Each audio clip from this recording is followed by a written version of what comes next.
Welcome to a new weekly show, Mehdi Unfiltered. I'm your host, Mehdi Hasan, and we have a jam-packed very first episode. Former Israeli Prime Minister Ehud Olmert joins me to talk Gaza, and a former Trump administration official has a warning for those of you who think we can survive a second Trump term in office.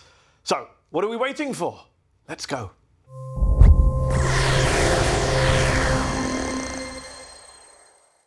Horrific, a slaughter, a massacre. These are the kind of words that millions, if not billions, of ordinary people around the world are perfectly comfortable using to describe Israel's relentless killing of over 30,000 Palestinians in Gaza, including over 13,000 children, whether they were sheltering in hospitals or schools or in mosques or churches. And yet these are not words that tend to be used by Western media outlets, in particular by American mainstream media, to describe what is happening in Gaza to the Palestinians as they are killed in record numbers and in some of the most brutal ways imaginable. They're rightly used for Israeli victims, yes, but not for Palestinians, oh no. And you don't have to take my word for it. The numbers don't lie. A survey of articles in the New York Times, the Washington Post, and the LA Times, reported on by The Intercept back in January, found that the term slaughter was used by editors and reporters to describe the killing of Israelis versus Palestinians 60-1. And massacre was used to describe the killing of Israelis versus Palestinians 125-2.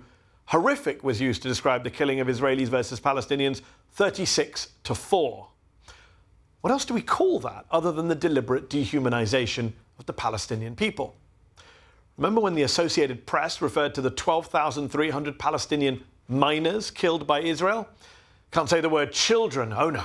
They're Palestinian, they're not innocent, they're not human.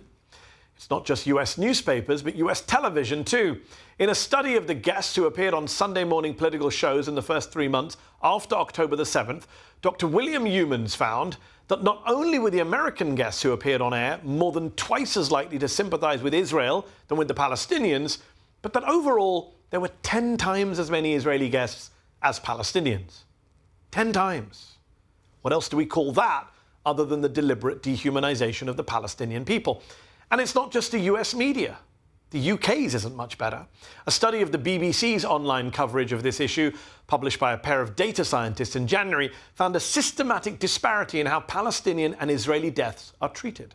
See, Palestinians, per the BBC, tend to die or be killed, but very rarely are they murdered. No, that term is almost exclusively reserved for Israelis when it comes to this war, with a 101-1 Israeli to Palestinian ratio.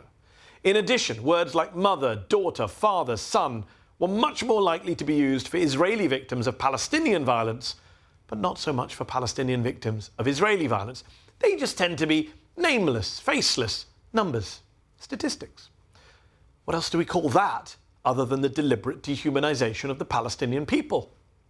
Look, the Western media's coverage of what the International Court of Justice has called a plausible genocide unfolding in front of our eyes, in my view, is perhaps the greatest, most consequential, most shameful media failure of our lifetimes. Only the media's coverage of Iraqi WMDs and the non-existent threat from Saddam Hussein back in 2003 comes even close to what we've all had to see, read, and hear in recent months. So it's difficult to overstate just how dehumanized Palestinians are, not just in our media discourse, but in our political discourse too.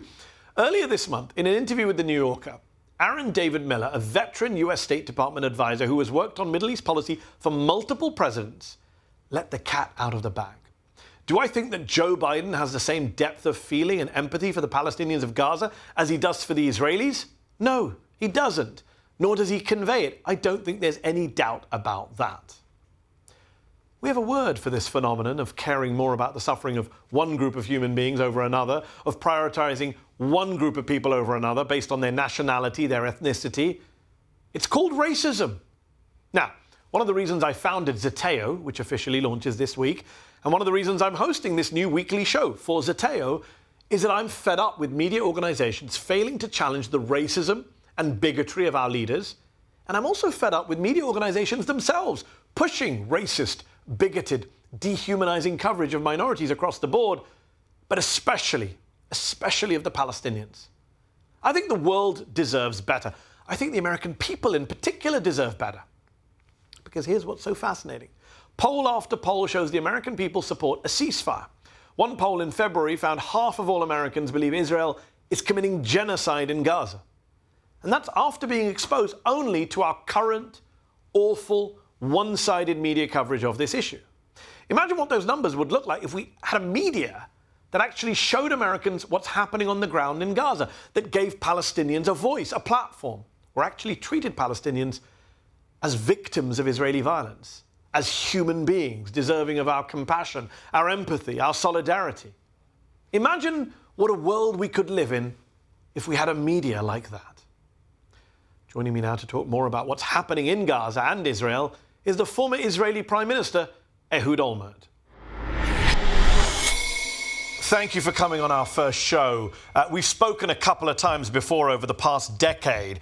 I wanted to talk to you today about what's happening in Gaza on the ground, and we'll do that in a moment. But let me just start today by discussing what's happening in Israel with Benjamin Netanyahu. And I wonder, how much do you hold Netanyahu, the Prime Minister who once succeeded you in office, how much do you hold him responsible for what happened on October the 7th, that horrific Hamas attack on Israel and on Israeli civilians? Netanyahu is not responsible for the attack of Hamas. Hamas is a murderous organization. What they did on the 7th of October is a terrible murder, atrocious butchering, raping, beheading innocent civilians inside the state of Israel, in the living rooms, in the bedrooms, in the safe rooms where they live outside of Gaza. So they are completely responsible for everything that happened.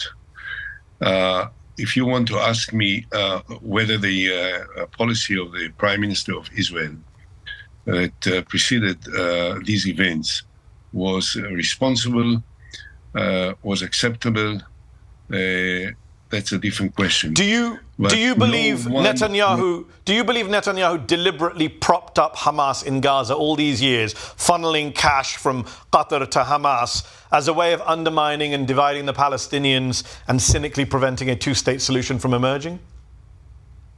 Yes. You are repeating what I've been saying for a long time, long before the October 7th. From day one, Netanyahu downgraded the Palestinian Authority and almost inevitably upgraded the Hamas. The fact is that Netanyahu, as I say time and again, many years before October 7th, he released more than 1,000 Hamas murderers. On top of them, Yahya Sinwar, who turned out to become afterwards the leader of Hamas and the commander of the atrocious operation which was committed on the 7th of October. So there is no doubt about the priorities that Netanyahu had for all these years.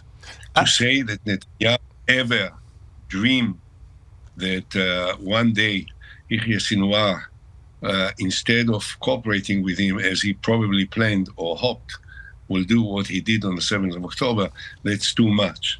But I certainly hold him responsible for the fact that the Palestinian Authority was downgraded, that there were intentionally in purpose, no serious negotiations, not a genuine effort by the Israeli government to embark on meaningful negotiations for a two-state solution.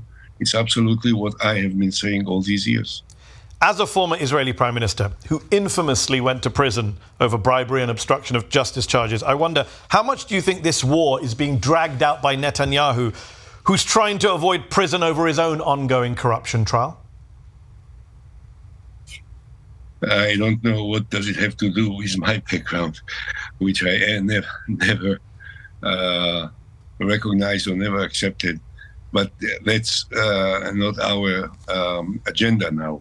Netanyahu certainly trying to protect himself and has been trying for many years, long before he was indicted. He preferred the cooperation with the more right-wing extremists, messianic groups in Israel, and therefore long before he was ever indicted, he was against the Palestinian state. Yes, he was. And he was in favor of the elements which were fighting inside Israel against any possible political momentum with the Palestinians. And some of those messianic groups are represented in government by people like Bezalel Smotrich, the finance minister, Itamar Ben-Gvir, the national security minister. Admiral Ami Ayalon, former head of Shin Bet, recently called them terrorists. Do you agree with that description? How would you describe these coalition members of Netanyahu? Well, Ben-Gvir was convicted maybe 9 times on terrorist charges. So I think it will be more or less accurate to say that he is a terrorist on the basis of his own convictions. And both of them represent not a big part of the Israeli society, but strong enough to have an enormous influence now in the policy of the government. They are in favor of integrating all of the territories of the West Bank, and they have spelled it out to be part of the state of Israel, and if possible also to get rid of as many Palestinians on the West Bank as possible, and if they can steer some confrontations with the Israeli Arabs, even better. But when you ask me all of this, Mehdi, I think it's very important that I should remind the people that are watching us now that in the end of 2008, beginning of 2009, I presented President Abbas, the president of the Palestinian Authority, with a comprehensive peace plan that was part of which, of course, the essential part of which, was the creation of a Palestinian state on the basis of the 67 borders, with the Arab part of Jerusalem as the capital of the Palestinian state, with the Holy Basin of Jerusalem. Yes. Is not under, just a minute, let me please finish, not under the Israeli sovereignty, not under any sovereignty, but under the trusteeship of 5 nations, Saudi Arabia, Jordan, Palestine, Israel, and America, under the auspices of the United Nations. And the refugee issue ought to have been negotiated and resolved within the framework of the Arab League Peace Initiative, which was originally adopted on the 28th of March 2002 in Lebanon, and then again on the 28th of March 2007 in Saudi Arabia. Yes, the Palestinians never, ever responded to this plan, which could have been implemented. And to this day, you give a very long answer. You call it a comprehensive plan. You know that Mahmoud Abbas and the Palestinians would point out you drew a map on a napkin and wouldn't even let him take away the map. And you've argued about this for years. We will come back to 2008-9 in a moment, but I do need to talk about what's happening in Gaza right now. We'll come back to 2008-9. No, excuse me. No, Mehdi, excuse me. All right, briefly, because we need to talk about Gaza. But yes. You said something which is absolutely ridiculous, and I know that it was said time and again. Never by Mahmoud Abbas. I presented Mahmoud Abbas with a map which was drawn by the experts in the Israeli army. It was a very big map, and I showed every single point on the map to Did you draw it on a President napkin? Abbas. No, this is ridiculous and stupid, excuse me. That's what the map, Palestinians a big map, not a napkin. I presented him with a serious map, and it was a serious map. And Abu Mazen said to me, I am not expert in reading maps, so why wouldn't we meet with my expert of maps? And I said, fine, let's arrange a meeting tomorrow. Okay. You will bring your expert, I'll bring my expert, and they will meet. The problem is the meeting never took place. And they would say, and I don't speak for the Palestinians, but just for fairness, hold on, I need to point out to the viewers that they would say you were a lame duck prime minister, you were on your way out of office, you were being investigated for all sorts of crimes, there was no future to be done. But I really can't let the interview be taken over what happened in 2008. I need to ask you about Gaza now. We'll have to agree to disagree, Mr. Olmert. Let's talk about Gaza now. No. Okay. I do need to ask you about Gaza. That's why you came on the show. You have the Israeli military not just killing. You can you can get rid of me anytime you want. I don't want to get rid of you. I want to talk to you about Gaza, Mr. Olmert. So you will let me say. Okay. No, you will let me respond to what you said. Okay. You say that they say that I was a lame duck. All this is not true. What Abu Mazen says to this day, and I was in touch with him for the last 10 years, almost consistently. Okay. And we were negotiating and talking on the basis of my plan. And he said, had you stayed 3 months more, I would have signed it and there would have been peace between Israel and the Palestinians. Now, I think, and all of the inner circle of Abu Mazen believe that this was the greatest mistake that the Palestinians ever made, because we presented them officially on behalf of the state of Israel with a peace plan. Okay. They could have said yes, and then had Israel replaced its government and another prime minister would have come and said, I don't accept the plan that was presented by Israel, Abu Mazen would have been in the best possible place. Yes. Okay. So well, that counterfactual didn't happen. Not a serious, and that serious didn't happen. Response. And historians will argue over that. Let's talk about Gaza. You have the Israeli military not just killing more than 30,000 people, including more than 13,000 children in just 6 months, but blowing up apartment buildings filled with dozens of civilians inside and no evidence of military targets inside, opening fire on hundreds of Palestinians waiting for flour at a rate of 600 rounds per minute, killing unarmed Palestinians carrying white flags, and using AI technology to kill Hamas operatives in their homes deliberately when they're with their families. How are these not war crimes, as almost every major human rights group in the world says they are? First of all, because what you describe is grossly exaggerated. Now you are talking to someone who consistently criticized the Israeli government for everything that happened. But not on war crimes, which is why I'm asking this question. Why won't you say that what they're doing right now are war crimes, as every human rights group says? If you let me answer. Please. In the meantime, between the beginning of it, there was also a session of the International Court of Justice in Hague, and they also didn't agree to these accusations that this was a war crimes. There are many innocent civilians that were killed in the course of this operation. There is no question about it. And the last one to deny it. And this is very bad and very sad and totally unacceptable. I asked, and I still ask, all the world leaders, the President of America, Prime Minister of England, Rishi Sunak, the Chancellor of Germany, Mr. Scholz, the President of France, Macron, when they said, and they came to Israel and they went to the south part of the state of Israel to see in their own eyes the terrible, atrocious activities that were perpetrated by Hamas, they said Israel should act, Israel has a right to act, and to this day, none of them said Israel should stop its military operation. Okay. Now, do you think that... I really don't, with respect, I don't care what Rishi Sunak says. Mr. Olmert, I'm asking about human rights groups pointing to atrocities which are war crimes. Is it okay for Israeli soldiers to kill...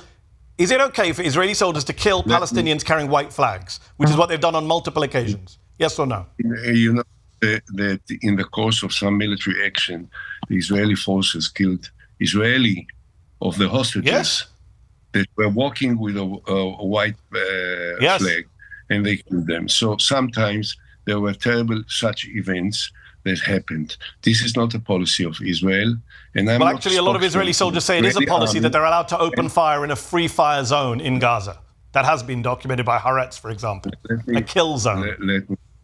Let me finish. I know it's very hard for you to hear someone from Israel who disagrees with the government, who criticizes the government, but who doesn't speak the gross exaggerations. What's exactly? Hold on, Mr. Olmert. What is the exexaggeration? What I said? Did they not shoot people with white flags? Yes or no? Is that an exaggeration? Let's be specific here, not vague. I'm not under investigation. No, I'm just asking for your opinion.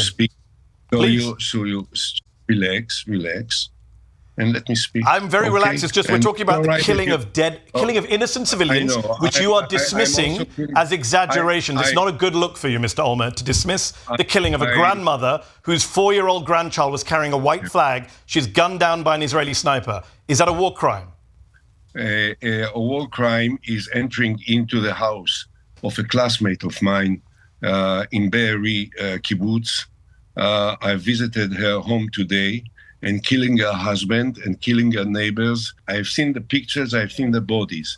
Now, nothing of this is perpetrated by the state of Israel. I agree, and I am very unhappy about the killing of innocent civilians in Gaza in the course of the Israeli operations against murders that are buried, that are hiding underground hospitals and private homes, and they think that the human shield will somehow defend them. It doesn't work this way in wars. It's terrible. It's a nice use of human shield. So, Mr. Olmert, here's the difference between... Okay, here's the difference between me and you. I give you condolences for your loss, and I say what Hamas did on October 7th were war crimes. But I'll also say when Israel does it, it's a war crime. I'm not blindly partisan, as you seem to be. You're unwilling to say that when Israel enters a home, and by the way, we know from 9/7/2 this week, that rockets are sent into Palestinian homes by AI systems that wait for the militant to get home to be with their wife and kids and then kill them all together. That's a policy of Israel, Ehud Olmert, and that is a war crime. This is the propaganda of the organization. It's an Israeli media... It's an Israeli media report from 9/7/2. It hasn't been denied by the Israeli military. It's not propaganda, it's from your press. You can't both ask me a question and answer it on my behalf. If you want to get my answer, just keep quiet for a second and let me answer, okay? Please actually answer. It's a very specific question. 9/7/2 have reported that rockets going into a house and killing people in their houses. You said we don't kill people in their houses. That is not true, Mr. Olmert. You let me finish? Yes. What I start to say. Thank you. As I said, Israel is not entering into innocent houses for the purpose of killing the innocent civilians that live there. In many of the houses where the Israeli soldiers were entering, there were weapons, there were bombs, there were rockets, and there were killers that were hiding. And the only purpose of entering into those places was to reach out for the killers that perpetrated their atrocities against Israeli civilians. And while blaming me, I've been criticizing the Israeli government, and I have supported every possible effort in order to bring the humanitarian supply to help the civilians in Gaza, which were suffering as a result of the war, which started by them, by their people, by their leaders, by the Hamas killers and murderers in Gaza. Well, unfortunately, the war existed before October 7th. Mr. Olmert, you keep talking in vague terms. You deny. Excuse me. Yeah. You deny that the events in the 7th of October started with a terrible, atrocious activities and murders by the Hamas. Let me answer your question. You asked me a question. I think that what Hamas... I'm answering your question. I think what Hamas did on October the 7th was atrocious war crime. I've already said, I'm the only one of the two of us who's willing to condemn all war crimes by Hamas and by Israel. But I want to ask a specific question. You said we don't... Hold on. Let me ask a question. I just want to do it in facts, Mr. Olmert. No. Human Rights Watch... You said... Mr. Olmert, I want to ask the question, then you answer. The pattern of our meeting... No. You just gave a very long answer and you said Israel does not go into innocent homes. I want to give you a fact. Human Rights Watch says an Israeli airstrike on a 6-story apartment building sheltering hundreds of people in Gaza on October the 31st is an apparent war crime. The attack killed 106 civilians, including 54 children. Human Rights Watch found no evidence of a military target in the vicinity of the building at the time of the Israeli attack. Israeli authorities have provided no justification for the attack. That's Human Rights Watch, which condemned Hamas on October the 7th, and they're condemning Israel on October the 31st. Why can't you condemn Israel and Hamas? Why only Hamas? Thank you for the question. The difference between you and me, or between the Hamas and the State of Israel, is that whatever Israel is doing was examined carefully by completely independent International Court of Justice in Hague in a very long session for a few days, and everything was examined, and they didn't come up with the conclusion that you now spell out. Are you kidding me? They said it's a plausible genocide. The International Court of Justice suggested that the genocide in Gaza is a plausible case for a genocide in Gaza. That's something you're proud of, for your country to be held in that light?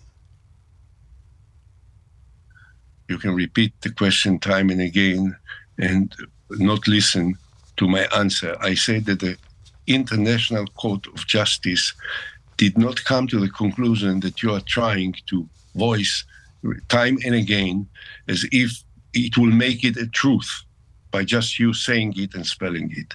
What I say is that if there is an excessive use of power that affects innocent civilians in Gaza, I am ashamed of it and I apologize for it. But there is not a genocide and there is not war crimes that are committed as a matter of policy by the state of Israel or by the Israeli army. And this is something that as much rhetoric as you can use will not make it. I didn't give you rhetoric, Mr. Olmert. I gave you a specific quote from Human Rights Watch. You ignored it. Let me ask you this. Your critics might say that, yes, you criticize Netanyahu now, but you laid the groundwork for what Netanyahu is doing in Gaza. You normalized it with your war in Gaza in 2008-09, Operation Cast Lead, because Netanyahu bombed the Jabalia refugee camp in October, killing 50 people. You bombed the Jabalia refugee camp in January 2009, killing 30 people. Netanyahu has wiped out entire families. You wiped out most of the Samuni family in Gaza in January 2009, including 7 women and 9 children. This Gaza conflict didn't begin on October the 7th. You were killing civilians, your military, in 2008-09, were they not? I was responsible and in charge of the Israeli operation in December and January 2008 and 2009, and I am not going to apologize for it. Israel pulled out completely from Gaza in 2005, and I was one of the major forces that brought about this Israeli disengagement from Gaza. And from day one, the Hamas was shooting rockets against Israel when Israel was completely outside of Gaza and killed many people and shoot at all of the townships across the border into the cities, into the townships. That's not quite true, Mr. Olmert. There was a 6-month ceasefire. There was a ceasefire before Cast Lead that you broke on November the 4th. I didn't finish my reply. And when it came to a point where it was unbearable for the people living there, we had to stop Hamas, and we had to make a counter-offensive against Hamas in Gaza in order to stop the shooting of rockets. It took shooting of rockets. There were not rockets before you broke the ceasefire. Rockets had come down. Outside of Gaza. So, sorry? Between June and November of 2008, according to Israel's own figures, there was something like a 90 to 95% reduction in rocket fire. You broke the ceasefire on November 4th when you went into Gaza. And in December of 2008... That's after you broke the ceasefire. You always say Hamas broke ceasefires. You broke the ceasefire in 2008. It started again massively with hundreds of rockets shot at Ashkelon, at Ashdod, at Beersheba, after you broke and the ceasefire. all the other townships of the state of Israel, while Israel was completely out of Gaza and didn't do You were never out of Gaza, against Mr. Olmert. the You Gazans. controlled the airspace, the waters, most of the land borders, and the population registry. I do want to ask about Gaza before we run out of time. You talk about the need to eradicate Hamas, and yet UNICEF has estimated that around 17,000 children in Gaza are separated from their parents or orphaned now. Mr. Olmert, if you were one of the thousands of children in Gaza who saw your parents blown up in front of you, or your home destroyed, or your siblings' legs amputated, wouldn't you probably end up supporting Hamas, joining Hamas, looking for vengeance? Realistically, what would you do if you were that Palestinian orphan in Gaza? Honest question. You choose to try the story, to start the story from a point which is comfortable for your argument. I'm asking you a human argument. If you were a Palestinian child in Gaza today, would you be more or less likely to join Hamas? I heard your question. You are not prepared to hear my answer. I said that Hamas is a terrorist organization, is recognized as such by all the international community. They consistently was shooting and attacking innocent civilians for years and years and years and years. Now, if there were innocent civilians which are killed by Israel, and there were many, as I said, many, unfortunately, because Hamas is embedded in the urban center of Gaza and Khan Yunis and Rafah. Everywhere in Gaza is urban. It is inevitable that when you reach out for the leaders of Hamas, you also, unfortunately, regrettably, kill innocent civilians. This is not our policy. But are you helping Hamas in that way? I'm wondering. Do you think that you're helping Hamas, even unwittingly? Are you helping Hamas by creating a generation of Palestinian youth that hates Israel for killing their parents? You know, I think that Hamas is helping the messianic groups in Israel by doing exactly what you described that is done to them, they are doing to Israelis. Understood, but you're not answering my question. If you were a Palestinian child in Gaza today... I understand your point. I'm asking you a very simple question. You refuse to look at the facts because I'm asking a personal question, Mr. Olmert. I'm asking if you could put yourself in the shoes of a Palestinian child who lost their entire family, lost their limbs, would you be more or less likely to hate Israel, more or less likely to join Hamas? It's a simple question. If you don't want to answer it, that's fine. But I think, I'm not in a position to defend myself as a person. I've never done anything of the things that you have described. If someone is so hate as so many Palestinians by the confrontation with Israel, I would also expect that they will ask themselves whether this murderous organization was leading them into such confrontations which cause so much pain and so much events that cause so much suffering to the Palestinians. One more personal question for you before we run out of time. You say I'm making stuff up about you. Human rights groups say around 900 civilians were killed by Israel in Lebanon in 2006 on your watch, and at least 750 civilians were killed in Gaza by Israeli forces during Car-Sled in 2008-09 on your watch. Do any of those more than 1,600 civilian deaths on your watch, do they ever weigh on your conscience? Do they keep you up at night? I'll tell you what kept me open, my eyes open at night were the hundreds of Israelis which were massacred and killed by Hezbollah in the north and by Hamas in the south. So the answer is no? None of those civilians who died on your watch that were killed by your military bother you? I never said no. I hope that the Hamas organization, as a result of the last terrible events, will disappear from the face of the earth so that there will never be more atrocious attacks as they have perpetrated in October 7th, and there will not be reprisals by the Israelis, which will cause so much pain to so many Palestinians. And Mr. Olmert, I've asked Hamas leaders about the blood on their hands in the past. I'm asking you, do the deaths that you caused, you signed off on, do they keep you awake at night? I'm very sorry for every death that was caused because of my decisions. But sometimes when you are in a position as I was, and you had to take decisions in order to defend your people, as I was forced to do, then sometimes it is inevitable that innocent people will be suffering from this. I'm so sorry and sad for everyone that suffered from it. I don't apologize for anything that I did in the defense of the people of Israel, which were attacked consistently for many years by the Hamas murderous organization. Very last question, Mr. Olmert, and thank you for your time. How concerned are you about a full-scale war now between Israel and Iran in the region, given Israel's recent strike on an Iranian diplomatic facility in Syria in violation of the Vienna Convention? Do you worry that Benjamin Netanyahu is trying to provoke a new front in the war? I don't think that there was any diplomatic facility in Syria which was attacked. In Syria, general in the Revolutionary Guards of Iran, which is almost consistently for a very long time organizing the provocations of Iran against Israel and north border, was eliminated by an Israeli attack. As far as I understand, I don't think that the Israeli government has ever taken responsibility for this, but this is the common wisdom. And I hope that this will bring the Iranian government to second thought about the merits of these confrontations. But what if it doesn't? What if it prompts a retaliation by them and we're into World War III then? I hope that they will be very careful in what they do, and I hope that we will be very firm in our response. It would be good if the Israelis were careful too. Ehud Olmert, we're out of time. Thank you so much for giving us your time today on the first edition of Mehdi Unfiltered. Appreciate it. Thank you.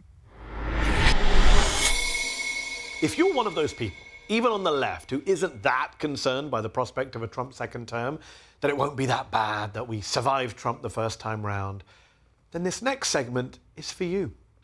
See, I need you to hear me out, and I need you to picture the scene. It's January 20th, 2025, Inauguration Day. You turn on the TV, and Donald J. Trump, with his hand on his own $59.99 God Bless the USA Bible, is being sworn in as 47th President of the United States. Now, the quadruple indicted new president makes his way back to the Oval Office and begins to make America great again. Again. And based on Team Trump's own words, own proud promises, here's how his first 100 days could very well turn out. Let's go. Day 1. Trump begins his dictatorship. Yes, dictatorship. Not my words, his. You're not going to be a dictator, are you? I said, no, other than day 1. We're closing the border, and we're drilling. After that, I'm not a dictator. But Trump doesn't stop there with the border closing and the drilling. Our new self-proclaimed dictator ends the constitutional guarantee of birthright citizenship for any baby born in the United States. There are, of course, protests, like in 2017, but this time, in 2025, in true dictator fashion, Trump invokes the Insurrection Act to put the military on the streets and violently crack down on those protests. He says, can't you just shoot them? Just shoot them in the legs. Okay, but we can survive Trump's only one day as a dictator, right? Not quite. Day 2. Trump moves to pardon and release the January 6th insurrectionists serving time in prison for violently storming the US Capitol 4 years ago. We'll be looking very, very seriously at full pardons, and I mean full pardons with an apology to many. Day 5. Trump reintroduces his Schedule F executive order and this time fires 50,000 federal government employees, replacing them all with MAGA loyalists. Day 7. Trump's new White House press secretary, the unhinged Islamophobe and conspiracy theorist Laura Loomer, announces that the president is nominating her fellow conspiracy theorist, General Michael Flynn, to be defense secretary. Yes, the General Michael Flynn who called for martial law in 2020. Day 15. Trump instructs his brand new Attorney General Mike Davis to fire Special Prosecutor Jack Smith and throw out all the federal cases against him, and then instead launch spurious investigations into Joe Biden, Barack Obama, and yes, Hillary Clinton. Day 21. Trump calls for General Mark Milley's prosecution and execution. Day 29. Trump's newly confirmed CIA director Kash Patel announces, we will go out and find the conspirators, not just in government, but in the media. Yes, we're going to come after the people in the media who lied about American citizens, who helped Joe Biden rig presidential elections. We're going to come after you. Oh, and guess what? They start off with yours truly. Day 33. New AG Davis indicts, detains, and tries to deport me and others. Day 39. Travel ban is coming back even bigger than before and much stronger than before. Sorry, Palestinian refugees fleeing war and genocide in Gaza. The Muslim ban is back, and it now includes you too. Oh, and any foreign student supporters of yours in the United States. Day 41. We will revoke the student visas of radical anti-American and anti-Semitic foreigners at our colleges and universities. And Day 45. The president orders authorities to build massive detention camps and raid cities nationwide. Carry out the largest domestic deportation operation in American history. The president's top advisor on immigration, Stephen Miller, explains how it'll be done. You go to the red state governors and you say, give us your National Guard. We will deputize them as immigration enforcement officers. And if you're going to go into an unfriendly state like Maryland, well, then it would just be Virginia doing the arrest in Maryland, right? Very close, very nearby. Day 49. Trump orders the thousands of troops deployed to the border to shoot migrants in the legs. Day 53. Trump vows to finish his wall, not paid for by Mexico, and fortify that border with moats filled with alligators. Day 61. Anti-war President Donald Trump attacks Mexico. Day 71. Trump threatens to defund law enforcement agencies that don't restore racist policies like stop and frisk. Day 79. Trump moves to indemnify police forces across the country and give them the power to kill shoplifters. Very simply, if you rob a store, you can fully expect to be shot as you are leaving that store. Day 85. At the urging of Stephen Miller, Trump's DOJ redefines the remit of the Civil Rights Act of the 1960s, this time to focus only on anti-white racism. White nationalists hold rallies in support of the move. Day 90. Trump uses executive action to block trans adults from using Medicaid for treatments that their doctors have deemed crucial for their health. Day 93. Trump administration officials remove the words abortion and reproductive health from every federal document. Day 97. Trump says he's pulling the US out of the Paris Climate Change Agreement and rolling back the Biden administration's climate initiatives. And that brings us to day 100, as Trump begins laying out the red carpet at the White House for a whole host of his foreign buddies: Vladimir Putin, Kim Jong-un, Benjamin Netanyahu, Saudi Crown Prince MBS, Indian Prime Minister Narendra Modi, Hungarian leader Viktor Orban, and he sings their praises. There's nobody that's better, smarter, or a better leader than Viktor Orban. He's a non-controversial figure because he said this is the way it's going to be, and that's the end of it, right? He's the boss, and he's a great leader. This is the way it's going to be, and that's the end of it. Now, I know what the critics will say.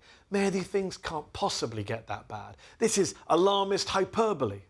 But those critics said the same thing at the start of Trump's first term in 2017, a term that ended in almost 500,000 COVID deaths, many of them preventable, a 6-3 conservative Supreme Court that would go on to gut abortion rights and affirmative action, and of course an armed insurrection at the Capitol. And that was with all the adults in the room and the guardrails and the checks and balances. There'll be none of those next time round, just a wannabe dictator surrounded by authoritarian sycophants on an anti-democratic mission of vengeance, cruelty, and persecution. Don't say you weren't warned. Joining me now to remind us what a Trump term might look like is a former official for the man himself, Anthony Scaramucci, who famously served as the Trump administration's communications director for just 10 days. He is the co-founder of Skybridge Capital, and he joins me now. Anthony, thanks so much for joining Mehdi Unfiltered today. Tell me honestly, bluntly, am I being alarmist here when I lay out how bad a second Trump term could be? I know it's hard for people to imagine, but when you joined the Trump White House in 2017, did you imagine at the time how bad his first term would end up being? No, but I got to do a little fact checking if you don't mind. It was 11 days, Mehdi. Don't hurt my feelings, okay? I know you're a tough interviewer, but it was 11 days. Got to get that extra day. But the truth be told, I saw him, and this is embarrassing to me, does not reflect well on me. I saw him as a political moderate prior to his running for the presidency. And then I did what many other people did, was moral equivocation. I have to own that for the rest of my life. So if he was saying nasty and racist things about Mexicans, we said, oh, it's just Trump being Trump, it's okay. If he said XYZ about people that were disabled, we kept moving the goalposts. It wasn't just me, it was people on his team, it was people that joined his cabinet, people that joined the administration. And then for each and every one of us, there was a different jump-off point. For mine, it was the 4 women of the squad. You may recall those comments. Yes. They were members of the House of Representatives. I may not agree with them ideologically. He said they need to go back to the places that they came from, but they are born here in America. Okay, their home is here in America. It was American nativism. It was American racism. And I spoke out against that. He went after me. I'm not Ted Cruz, Mehdi. You know, once he went after me, it gave me license to go after him. And I'm going to, continue to go after him. And I'm going to continue to explain the danger. I don't think you guys just did justice to what he's capable of. Just give me 1 second. I just want to say this. When you are saying that immigrants are going to poison the blood of the country, And when you are calling immigrants, whether they're legal or illegal immigrants, if you're calling them subhuman or animals, okay, this is right out of Mein Kampf. Okay, so what I'm upset about with the mainstream media, social media, and other outlets, if you have a presidential candidate in the United States that's already disavowed the democracy, who's already said, caught on tape, that he'd like to insurrect the government, rip up the Constitution, and he foments violence on the nation's Capitol building. And now he's quoting from Mein Kampf as he's trying to regain power in America. I don't know. I feel like what you just ran is not doing it justice enough. I don't think people understand how dangerous he is. One last point. 40 people that work super close with him said, no, I'm sorry, we cannot endorse him. The vice president of the United States, the person he chose to be on the so remember, the vice president, the only one he couldn't fire, Mehdi. Yeah. Okay, because he was on the ballot with him. He got elected alongside of him. I said, no, I will not vote for this man to re-enter the White House. So what I can't figure out is how that is not penetrating. If we were all members of a car company and we said, hey, we're all executives of the car company and the car's going to fall apart, don't buy the car, I think people would listen. But with this guy, he is right. There's a group of people that will be with him if he shoots people on Fifth Avenue, quotes Adolf Hitler in his campaign speeches, they're going to be with him. So this is an extremely dangerous moment in America. So we know the people who are with him, with the cultish folks. But I'm wondering about the people I'm bumping into, Anthony. I'm sure you're bumping into who say, well, they're both as bad as each other. Well, we survived one Trump term. We can survive another one, even though nearly 500,000 Americans didn't survive the first Trump term. And I wonder, what is driving that complacency, do you think? Is it our collective amnesia? Is it bad media coverage? What is it? No, see, I know because he's anesthetized us. I know because you get inoculated by Trump every time he speaks. I know because the coarseness of our political language has gotten way coarser. Our discord on the internet, social media. Trump is a bully. He's a brazen bully. He boils the frog slowly. He boiled me as a frog. And so he's done that to the nation. Okay. And so I know what's happening. People are looking at President Biden. They're saying we've got a huge problem at the border. The average American does not like the urban crime. The average American doesn't like the bail reform that's happening all over the place. We lost a police officer here in New York, and I live out on Long Island. He was buried here in Massapequa. This was a heartbreaking story. He was shot and killed by somebody that had 21 priors. But they keep letting this person out of jail. He's a danger to the society and a menace. He killed the police officer. So Trump, even though he wants to pardon people that have killed police officers during violent insurrections, and he calls people that broke the law hostages, okay, he's at this police officer's funeral saying that he's tough on crime. You see what I'm saying? Yeah. And so it's this ambivalence and it's this inbred hypocrisy. Is it also and Trump is like a kaleidoscope, so everybody looks into the glass and sees something slightly differently, and therefore they accept him. You mentioned your 11 days in the White House, and it became a bit of a joke. You became a bit of a meme. You were not many people like yourself came in, came out, had fights with Trump. It was chaos, right? It was chaos all the time. And I wonder whether it's the clownishness, the chaotic nature of the first term, the way that Trump's a bit of a joke still, as dangerous he is, that also inoculates us to the threat he poses. No question. Because people say, well, you can't take him literally. He's a bit of a joke figure. Ha ha ha ha. And actually, the fascism that comes with Trump isn't taken as seriously. Well, I mean, you're spot on. I don't have anything to add to that. I would like your viewers and listeners to sink in to what you just said. So what about the F word? What about the F word, Anthony? Are you someone who thinks that a second term of Trump will give us American fascism? I do believe that, sir. I do believe that he's an existential threat to the constitutional system of America, the Republic of America. The people with him are very experienced. They are very disciplined. He's running a way better campaign in 24 than he did in 16 or 20. They all believe in unitary executive power, which put simply is just to expand the executive branch and liquidate the two other branches, which give us these checks and balances in the system. And I remind my fellow business friends, if Mr. Trump takes power and he starts revoking the rule of law in the country or making the rule of law less predictable, that is very bad for the flow of capital, and it's very, very bad for your business. And so fascists do this. They create this oligarchic kleptocracy around them, and they create this unpredictability. And Mehdi, please, he praises Putin. He praises Erdogan. He praises Kim Il-sung. He says she's a smart guy. He wants to be in the axis of autocracy. He wants to be the North American autocrat. He has caught on tape saying, hey, I want these people to get up and cheer for me the way they cheer for Kim Il-sung. Okay, so I'm not making this up. You see, so if I'm on Twitter, people will say, which makes me laugh, they say, I'm a never Trumper.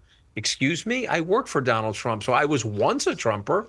Can't call me a never Trumper. Yes, that's true. Then you say, oh, I have Trump. Oh, I have Trump derangement syndrome. Excuse me, I have Trump reality syndrome. Well, okay, I have been there. I have seen it. I love my country. I love the spirit of what America does represent to still a very large group of people in the world. Yes. I want there to be checks and balances to prevent dictatorships and autocracies. That's what the founders wanted. Mr. Trump and his minions that are working for him this time, they do not want that. This is an existential threat.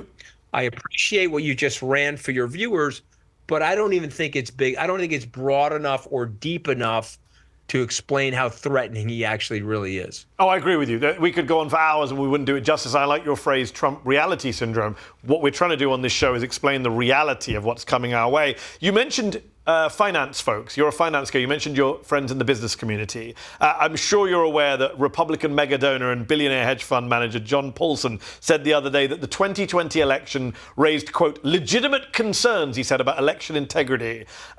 Is there a sense that a lot of rich folks are now getting on board the Trump train, including the anti-democratic parts of it, because they just like the idea of more tax cuts that Trump is openly promising your rich friends?